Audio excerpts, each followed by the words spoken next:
নমস্কাৰ, এই মুহূৰ্তত আহি পৰিছে ৰাতিপুৱাৰ কেইবাটাও গুৰুত্বপূৰ্ণ খবৰ। আজি হৈছে 25 জুলাই। গোটেই অসম তথা ভাৰতৰ বিভিন্ন প্ৰান্তৰ পৰা যুগুত হৈছে কেইবাটাও ডাঙৰ খবৰ। এনেবোৰ খবৰ নিতেও পাই থাকিবলৈ চেনেলটি সাবস্ক্ৰাইব কৰি ভিডিঅ'টো এটা লাইক কৰিবলৈ নাপাহৰিব। আজিৰ আমাৰ প্ৰথম খুবেই গুৰুত্বপূৰ্ণ খবৰ হৈছে অসমবাসীৰ বাবে এটা ডাঙৰ খবৰ। লাখ লাখ কৃষকৰ বাবে এটা ভাল খবৰ। বানত নষ্ট হোৱা খেতিয়কৰ বাবে গুৰুত্বপূৰ্ণ খবৰ মুকলি হৈছে, কিয়নো সকলোকে প্ৰদান কৰা হ'ব ক্ষতিপূৰণ। কেৱল ইয়াই নহয়, আত্মহত্যা মহিলাৰ বেংক একাউণ্টত কেতিয়া সোমাই দিব 10,000 টকা। লগতে নতুনকৈ আবেদন কৰিব পাৰিব ৰেচন কাৰ্ড।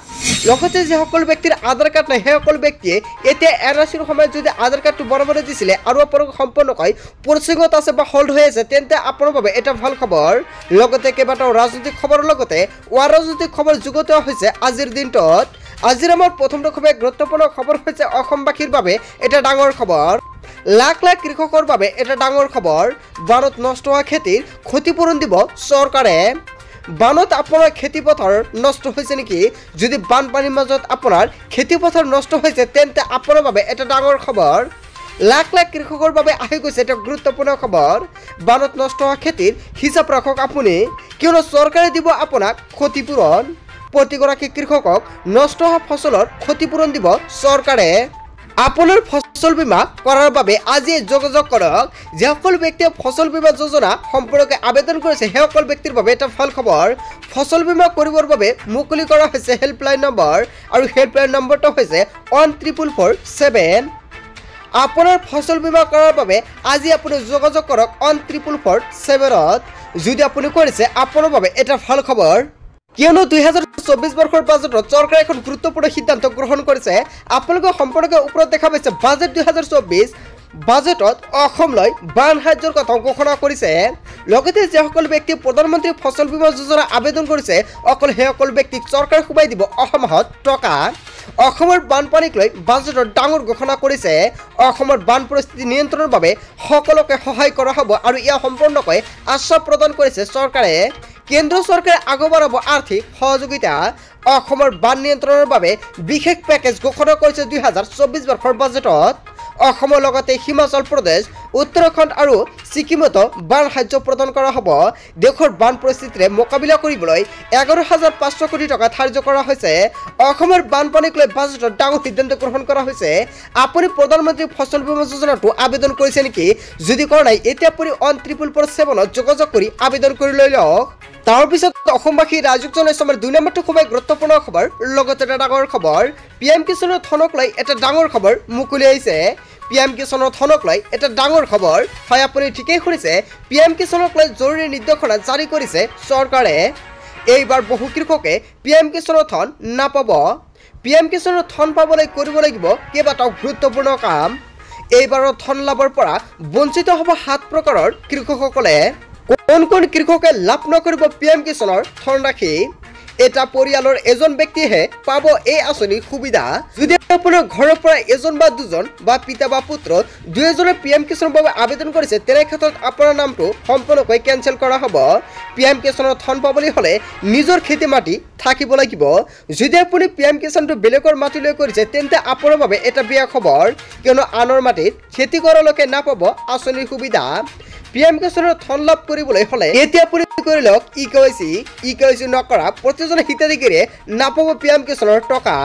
EKYC আৰু ভূমি পৰীক্ষণ নকৰা সকলে নাপাব PM কিষাণৰ ধনৰাশি। চৰকাৰী চাকৰিয়ালৰ পৰিয়ালৰ লোকে নাপাব PM কিষাণৰ টকা। PM কিষাণৰ ধনক লৈ এটা ডাঙৰ খবৰ মুকলি হৈছে। লগতে 18তম কিস্তি কোন কোন ব্যক্তিয়ে নাপাব নিশ্চয় সম্পূৰ্ণকৈ জানিলে লগতে ভিডিঅ'টি বেছিকৈ শ্বেয়াৰ কৰি দিব, যাতে সকলোৱে গম পায় PM কিষাণৰ গুৰুত্বপূৰ্ণ আপডেটৰ বিষয়ে। তাৰপিছত অসমবাসী ৰাইজক জনাইছো আমাৰ 3 নম্বৰটো খুবেই গুৰুত্বপূৰ্ণ খবৰ। লগতে এটা ডাঙৰ খবৰ, ৰেচন কাৰ্ড অৰুণোদয় আঁচনিক লৈ কেবিনেটত বৃহৎ সিদ্ধান্ত গ্ৰহণ কৰিছে অসমৰ মুখ্যমন্ত্ৰী ডক্টৰ হিমন্ত বিশ্ব শৰ্মাই। ঘৰে ঘৰে অৰুণোদয় দিয়াৰ চেষ্টা চলাব চৰকাৰে। ইয়াৰ বাবে গঠন কৰা হ'ব বিশেষ কমিটি। কমিটিৰ পৰামৰ্শ মতে প্ৰস্তুত কৰা হ'ব তালিকা। কোন কোন পৰিয়ালে লাভ কৰিব তাৰ পৰামৰ্শ দিব চৰকাৰে। হয়, আপুনি ঠিকেই শুনিছে, কমিটিয়ে এমাহৰ ভিতৰত দিব লাগিব পৰামৰ্শ।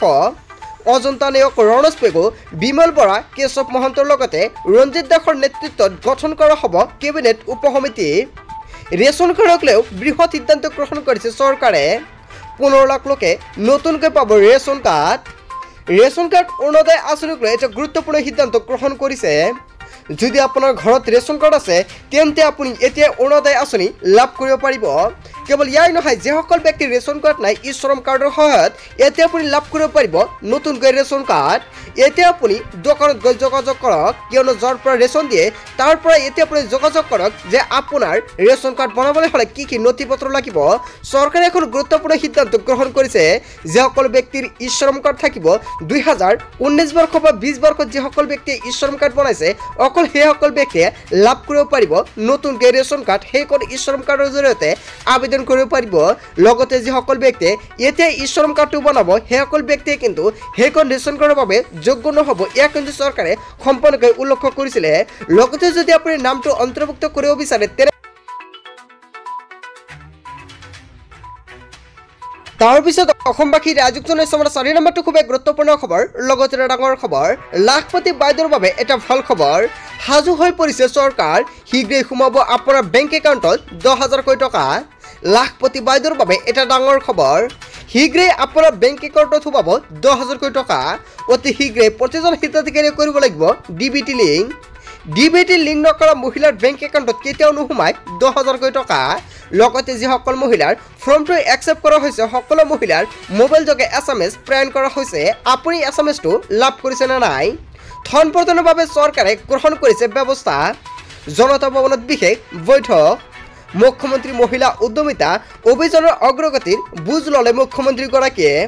আবেদন পত্ৰ পৰ্টেলত অন্তৰ্ভুক্তকৰণৰ সন্দৰ্ভত বৈঠকত মিলিত মুখ্যমন্ত্ৰীগৰাকীয়ে। মন্ত্ৰী ৰঞ্জিত কুমাৰ দাস আৰু অন্যান্য বিষয়াসকলক উপস্থিত হৈ থাকে বৈঠকত। আৰু বৈঠকত মিলিত হৈ কেইবাটাও গুৰুত্বপূৰ্ণ সিদ্ধান্ত গ্ৰহণ কৰিছে। আত্মসহায়ক প্ৰতিজন মহিলাই যদি আপোনালোকৰ যিখন বেংক একাউণ্ট আপোনাৰ ফৰ্মৰ লগত জমা দিছে সেইখন বেংক একাউণ্টৰ লগত ডিবিটি লিংক কৰিছে নে নাই?